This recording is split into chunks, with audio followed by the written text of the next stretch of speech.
When I was appointed here in 2009, I was appointed on the understanding that I would be building links between Duke University, or Duke Divinity School in particular, and the University of Cambridge, and the Divinity faculty, or the Divinity School in Cambridge in particular. So I spend a semester a year over here, and the rest of my time working on behalf of Duke in Cambridge. So this collaboration between Duke and Cambridge that is now focused on the Easter Festival is enormously important to me, and I'm glad to say Divinity School as well. This all began very informally. A group of Duke scholars and a group of Cambridge scholars decided to get together one Easter in order to speak about theology and the arts and the Passion of Christ. At the time, the composer, Scottish composer, James MacMillan, was in town, and he was there for a performance. After the performance on the Good Friday, we just approached James MacMillan and said, would you be interested in writing a St. Luke Passion? And there are very few of those around. Bach wrote one St. John Passion and a St. Matthew Passion, what a Luke Passion. But would you like to write a Luke Passion and have us from Duke and Cambridge, this group of scholars, working with you on it, a kind of collaboration? Here we are in 2012, back to Cambridge to meet with Macmillan during another Easter at King's Festival. And we've commissioned a Luke Passion from him, and that will be performed in 2014. And among the first performances will be a performance here in Duke Chapel. And we're meeting with him in order to speak about the progress he's making on that.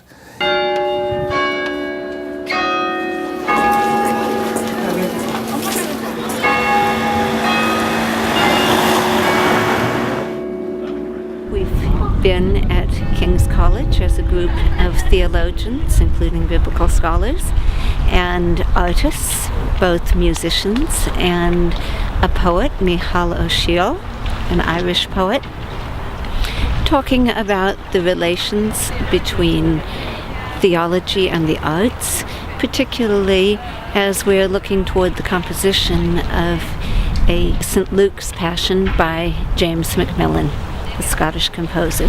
My name is James MacMillan. I'm a composer from Scotland, and I write lots of different kinds of music, but a few years ago I wrote a St. John Passion, and from that a large conversation has evolved. Last time, the image that kept coming to my mind about who's going to listen to this, who in Luke's Passion is closest to it, was the centurion. Any recitation of the gospel originally was in the light of the resurrection.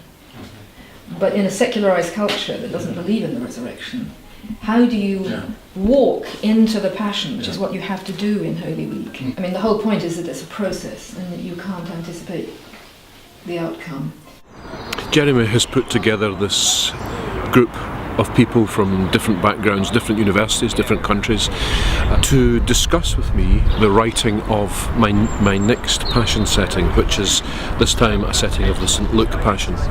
So over the last few years we've met on a number of occasions and discussed the work in progress, but more importantly the group has been able to advise in an interesting way on theological matters, in a sense providing a kind of backdrop, or at least a thinking pad for me before even a note is written. I'm curious, as we get into the discussion of your compositional strategy for the Passion, as to how the particular character of Luke as a narrator who's intending to give us a kind of intelligible story that keeps moving forward and maintains a certain momentum, how that will be reflected in your composition. It's a very unusual way of working. I can't really think of any other composer that has had that way of working.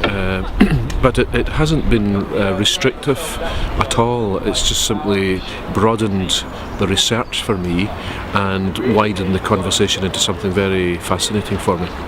He's listened to us, we've listened to him, we've offered scholarly materials, he's challenged us as a composer, as a musician. There are many musicians in the group actually as well.